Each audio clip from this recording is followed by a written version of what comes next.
Oh, that reminds me. I like take my staff and I like shake it. I'm like, Boink, are you okay? So he's been he reappears on top of the staff in his dragonfly form, and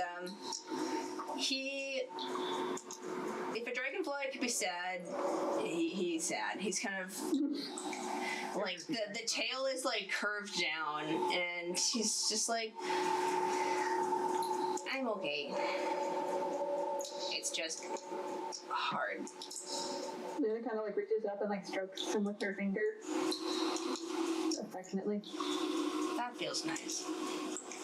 But it's just hard because Sirena was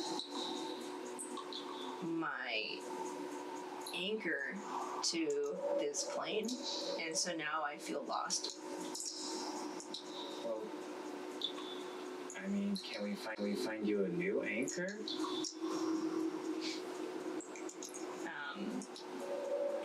Boink says probably, but I'd have to make a bond with someone, and they'd have to summon me again.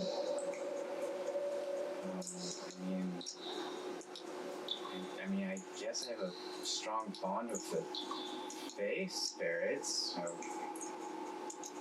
could give it a try. He like kind of perks up a little bit.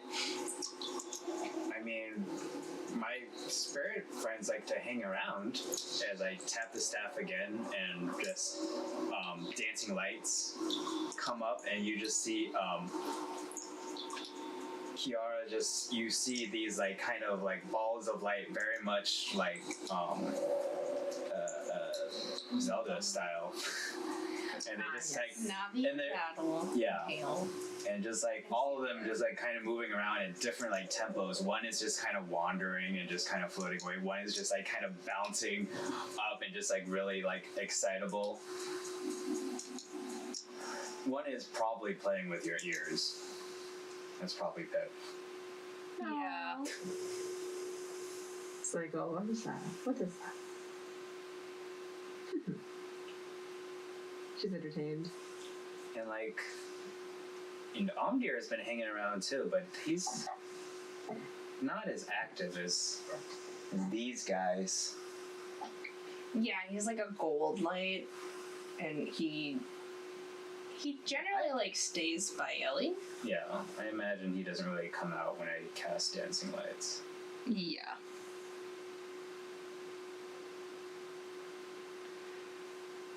Well, I suppose we could try. Do you know how to summon a familiar?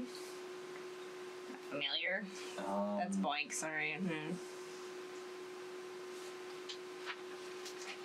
I mean, that I can try. I've never really done it before. But if I can give my friends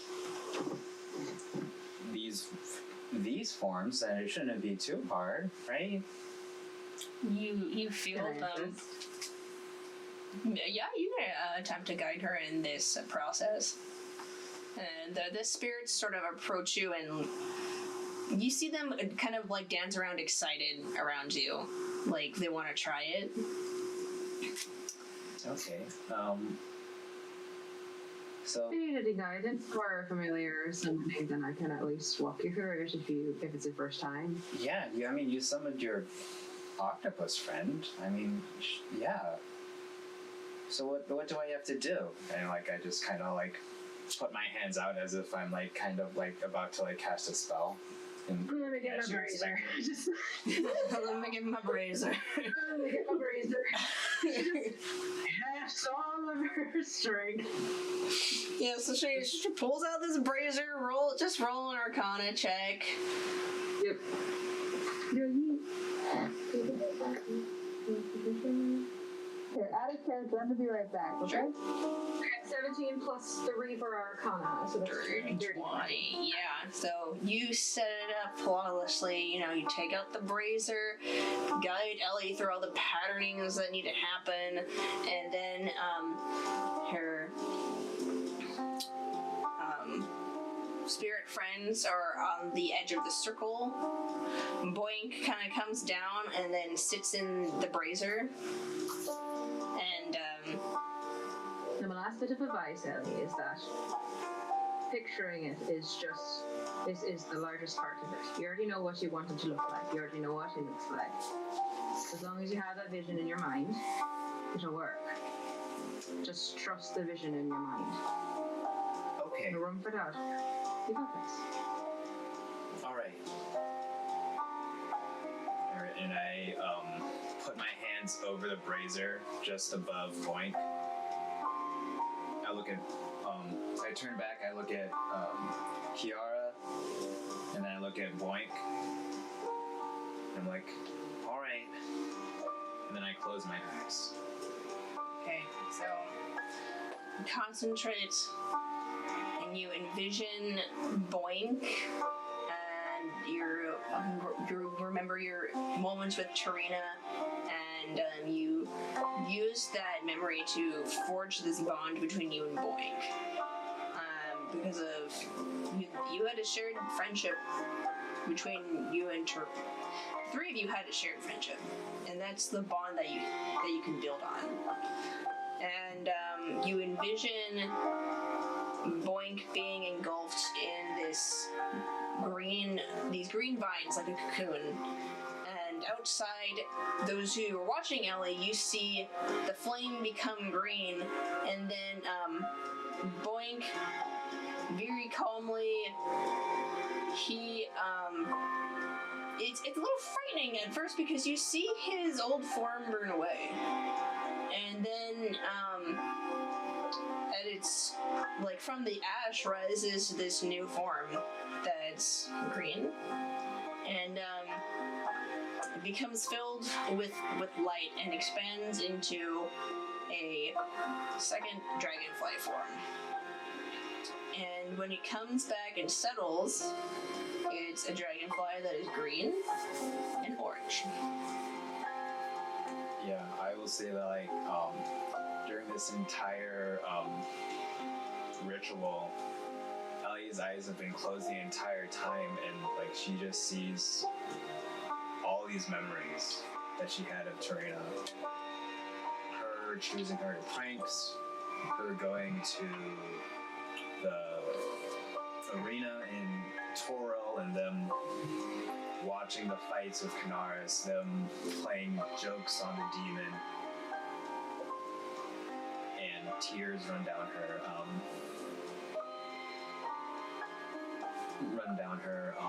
cheek. And then she opens her eyes and smiles.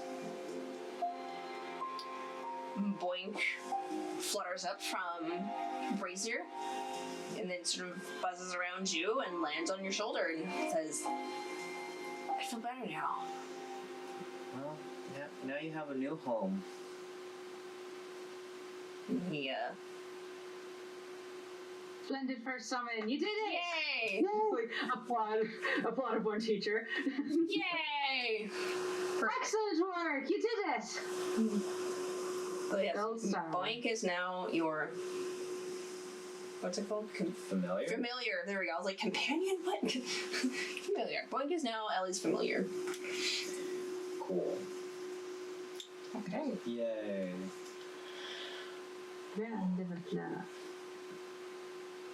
Okay, well, I guess we'll need to wait for Kristin to come back. Yeah, we'll just wait for her to come back.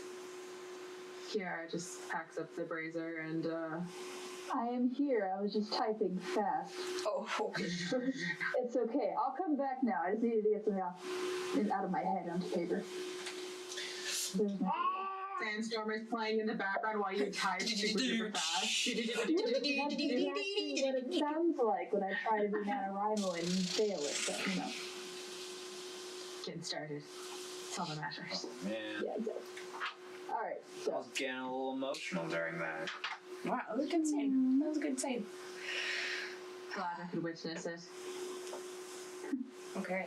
Wait, hold on. We went around the whole circle to talk about our deepest, darkest secrets. Yeah, do you have a dark secret you'd like to share? yeah.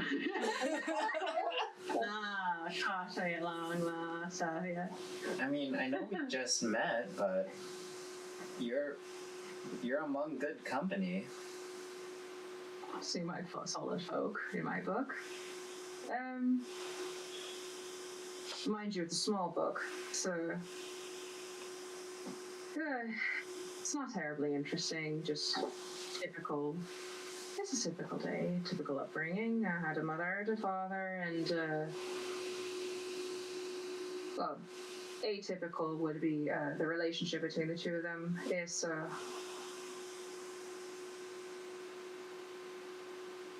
I guess you could say my father is a word of, he's wanted.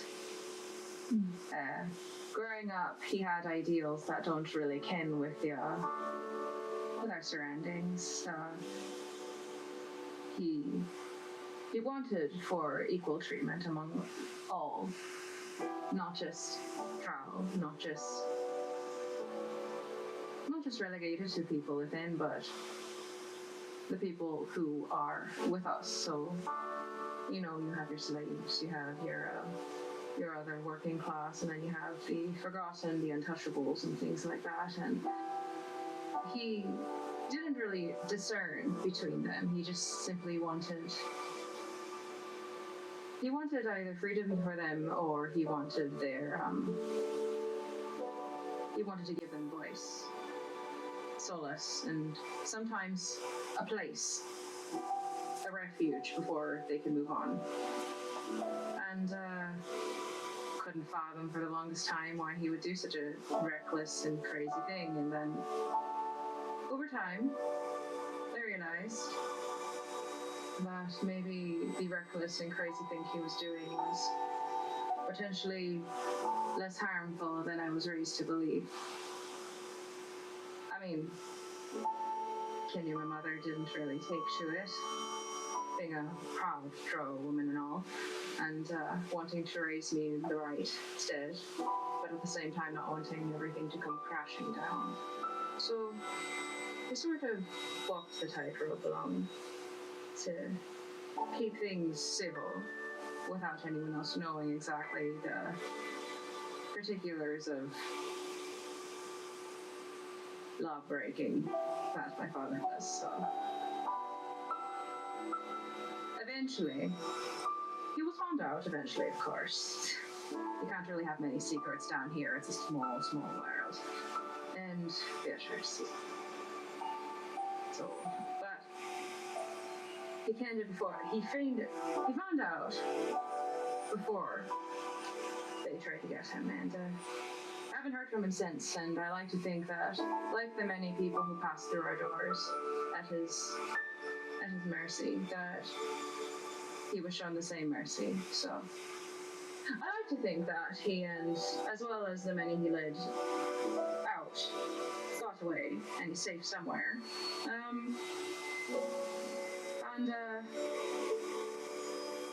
What can I say when it came to Call of Duty among my fellow countrymen? I decided I didn't really want to fight in that. I'd rather maybe fight what my father was fighting for. Or at least find him so I can find what is it he saw that I didn't see. Because I'm sure there's plenty more that I didn't see that he did. And I'm sure that all seemed vague and everything. I never really pieced it together in a story for you lot, so she looks awkward because she's not used to talking about herself. So she's like, I'm hoping that made any sense at all. If it didn't, then just, hi, I'm running for the military. My name's Ciara, and Hi, Ciara. We're also running for the military, I believe. That's all I have to say. Just see Ellie. Oh, sorry, you can go. Lynna's just looking very, very pensive right now. Yeah, just uncover like, like she's really talking about herself often. So. If I may say something, at the very least, it sounds like your father was breaking the law for a good reason, versus other families that may be breaking laws for other reasons. Yes. Yeah, you see Ellie with like a puckered lower lip, and she's like, "Your father sounds like a good man." Dyer's a great lawbreaker. Dyer's a great criminal. I love him. Do you have any idea where he might be? Not the foggiest. All right. Well, it sounds like you have your first step online. Well, Well, she kind of like thinks a little harder on that, seeing if it's something she tucked in the back of her mind. what's his name? Would she have any idea of the direction? He. No. Or would he have protected her by not telling her? He would have protected her by not telling her. You have no idea. Do you know what's his full name? Dana Slanahog. Dana? Dara. Like Dara. Dara. Sorry. Okay, I got it. Slanahog. Slanahog. Narte is just literally in tears. He's just like, that's so beautiful. Don't cry. Here. You I'm in tears. What are you talking about? He's in tears. Kenny's just like, Kenny also looks pensive. And then Farius just sips his tea. He's just like, oh, such spicy tea tonight, yes. Freaking DM wife playing the tear-jerking music, and I'm just like, You were beautiful. that was great. So beautiful. Oh, gosh. I was like, this is the right track for this. Also, Scott like a criminal, but she says it with all the love in the world. She's like, he's a great criminal. That's her humor. All right. Yeah, but if just can't stop thinking about Blay and Liam and everything that happened there. Oh, that'd be a story to tell. Yeah. She does get a little thoughtful, and she's just like, which one of them was it that said that they were from Cryos? Oh, it was Kenny. Kenaris. Kenaris is the one with the long black hair. He's basically just looking really thoughtful and pensive right now, like processing everything that's been going on. She's like, one of you earlier said that you were from, and what was the place called? Oh, I studied at Clan Deliba. Deliba. Yeah. School of... I can't think of words right now, but there's basically a clan, and they're known for producing warriors, and that's the Deliba clan, and Kenaris trained with them. Yeah, she mentions that, and she's just like, one of you said that you trained at Deliba, and you ever heard of an elf named Cryos? Kenny looks at you with, this, almost... these really big, worried eyes, and he clutches this necklace that he has at his, throat. You would have recognized them as arcanic, military dog tags, basically, and that's what he's holding. And he said, yeah, I know a Cryos, but I was told he committed suicide. But if... Flick look at her, he's like... Good cover story, isn't it? And then he grabs your shoulders. Is like, is he alive? Looking more than fair when I saw him. She just does this little fanning motion, looking mighty fine from where I was sitting when I saw him. And now Kenny also is just he breaks down in tears. And everyone's just crying, right. And he's just I thought he was dead. You have to understand that I grew up with him, and we were like he's a cousin of mine, and I thought he died. I thought I've been mourning him for months, and now I found out that he's not dead. And he's just like, wow, I needed. He like rubs his face, and he's like, I gotta go. He's just like, I don't know what to do. He's just like trying to tap his face, like, oh, let me just wipe that. Just like furiously rubs his face, and he's like, I'm gonna go work out. I don't know what to do. So he just goes over and starts like pumping out a bunch of push-ups. Excitable, that one. Maybe we've doubled a little. I think we've dove deep enough. There you go. Yeah, a lot of diving. A lot going I feel on. like we're friends. Nothing like friendship, like pouring out your souls. Yeah. What? Sorry, you go, Luna. Luna's just gonna say, okay, this is extremely unlikely, but did you ever see your father associate with the drow woman named Blonid? This would have been, it's 19 years ago. Make a history check. Sure. History, sure. What's my history? Oh, it's plus 3. That's good. That is a 13 plus 3. It's a 16, and like the name sounds kind of familiar. Like maybe maybe he mentioned the name once or twice, but that's all you can remember because it was like 20 years ago. Actually, I can't stick a face to the name, but I feel the name is familiar. Why? Why? What's the her?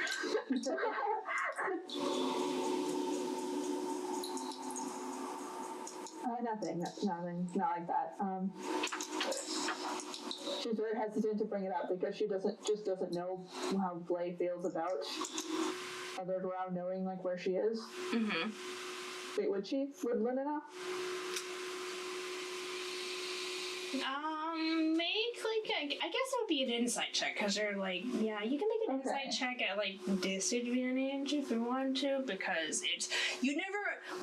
it's your friend's mom. Like, yeah. You're not gonna pay attention to her. Yeah.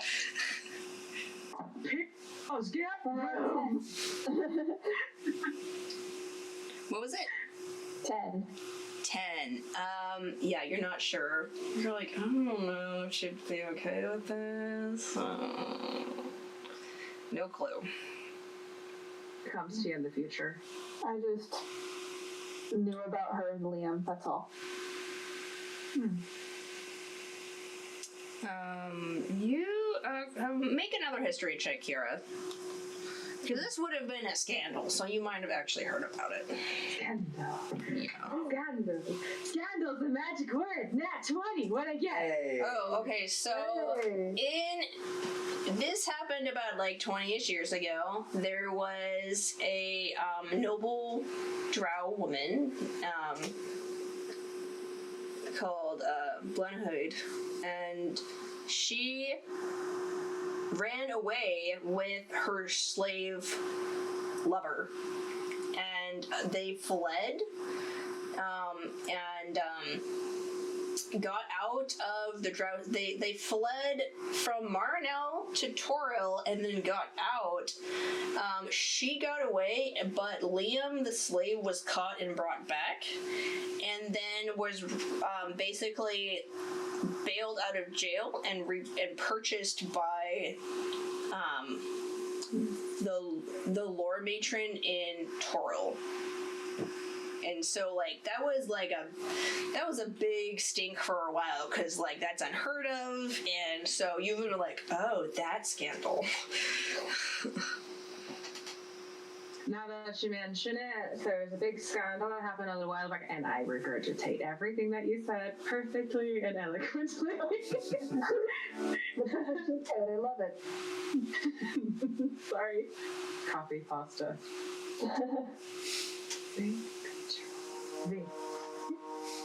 Okay, alright, so you guys feel better, but it's time to bed down, unless you guys want to do anything else briefly. I don't want to. After Linda goes to bed, she'll try to talk to her mom again. Okay. That's bedtime.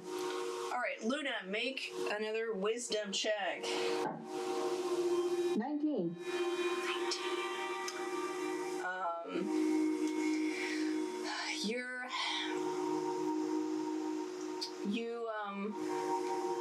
Okay. Well, I'll give it to you. That's close enough.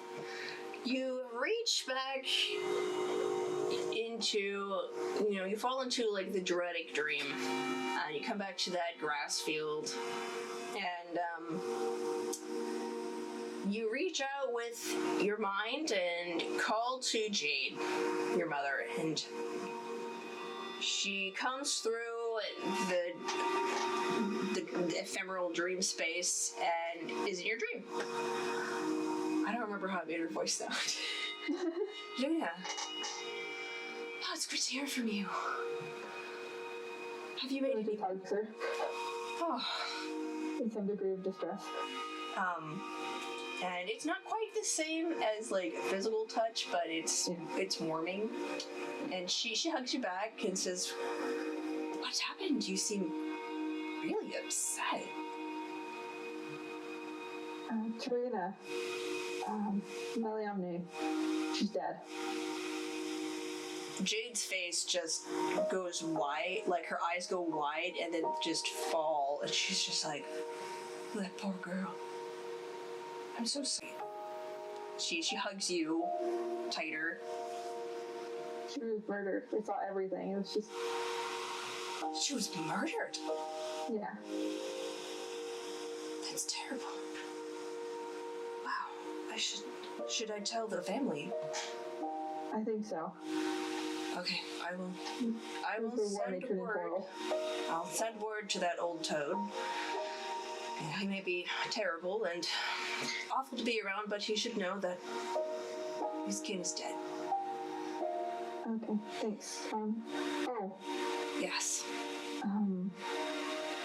It probably would have been a while ago, but did I ever mention anyone by the name of... I'm just gonna say that I correctly pronounce her Ciara's father's name. It's Dara. Yeah, Dara.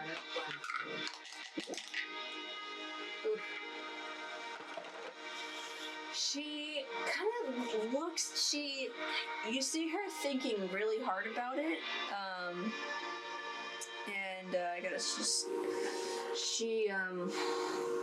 I think she might have mentioned it once or twice, like, he was someone that she knew in Marnell, maybe, but that's about it. Why do you... I just know that his daughter is traveling with us now. Oh. We just found her in the caves, and she said that her father was passionate about helping out slaves and fighting for equality between Drow and non-Drow. Well, I do remember some sort of uprising happening around that time. What happened to him? Just that he disappeared. Oh. Well, I can ask Blay. See if she knows where he went at all. But, I don't... Wondering. I'm not sure how... I'll ask, but I think she left before he vanished. But she might have an idea. Yeah, I was just wondering if he may have actually helped her out at some point. It's a possibility. If he was helping out, slaves and humans in, a drowsy like Marnell, then he'd probably be pretty adept at smuggling people out. Mm-hmm. So it'd be a good shot to go for. I'll certainly ask. Okay. Then I talk longer, but it's not important. So we... Yeah, the mother-daughter talk. It's not as long as like what you use as what you're. It's a little shorter than what you're used to because of your role. It's just like 5 minutes shorter. Yeah. And then Yeah, you talk to her and fade into actual sleep. And the final thing for tonight, we'll see. Yeah.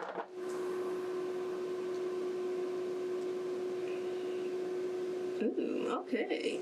Actually, that one's gonna take too long. I will. Okay. Dance party. Everyone roll for initiative. Ooh. I got 6 dances. I got +7 acrobatics. I Got rolled 13. My performance is +2. I rolled a 12 for dance party. She starts to start playing on her little piccolo, like Sansa. Yes. I have 18 on performance, so whatever I did, it was lovely to watch. Just break dancing. Okay, Ellie. Uh-oh. During the night, Oh. you have a vision.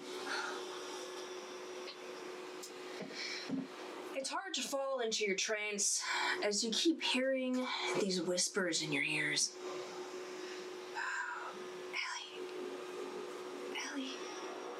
Ellie. You sit up and rub your eyes and look into the distance. It's a figure you know. It's Sirena. Her long black hair bound in a braid and the purple dress that she usually adorns flows around her in supple waves. So you see her. She starts to float towards you when dark tendrils spring from the darkness and coil around her. A dark laugh echoes in your head. Why, aren't you an interesting bundle? You're a druid, a spirit walker, and have a touch of fae in you. You feel a cold hand on your neck, just a wisp of a touch. Come to me. Just want a simple conversation. Then your friend's soul goes free. For an instant, you see a pair of blue teal eyes stare at you from the darkness and vanish. A building flashes in your mind. It's made of stone, and carved pillars line the front porch. Blue teal flames mark the front entryway. You see the entryway is reminiscent of a gaping maw with sharp, pointed teeth, and as the gate, and the front hallway gazing into it is dark and never-ending. The voice echoes once more. Come. And then it's in. Wait, who are you? Give her back! Just a conversation. Ask your little drow friend who I am.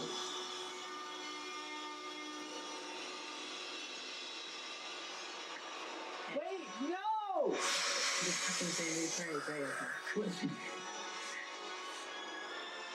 And that's the end of your mission. No! Make a wisdom save! Oh, snap. Guess what? I'm good at wisdom saves. And I'm saying that because that means... okay. That's an 18. Okay, so you shudder at the impact of this conversation, and your mind stills. Whatever this was, it's old and ancient and powerful. And angry. And that's where we'll end the day. And the day. Yay! Hello, this is Tiffany, your DM. Thank you so much for listening to Dungeon Damsels. We really appreciate all your support. Please be sure to like, comment, and subscribe. That really helps us out. And if you're interested, we also have a Patreon as well as a podcast version of our show. You can find it on Spotify, TuneIn, Podcast, Podbean, and pretty much anywhere where podcasts are. Thank you again so much.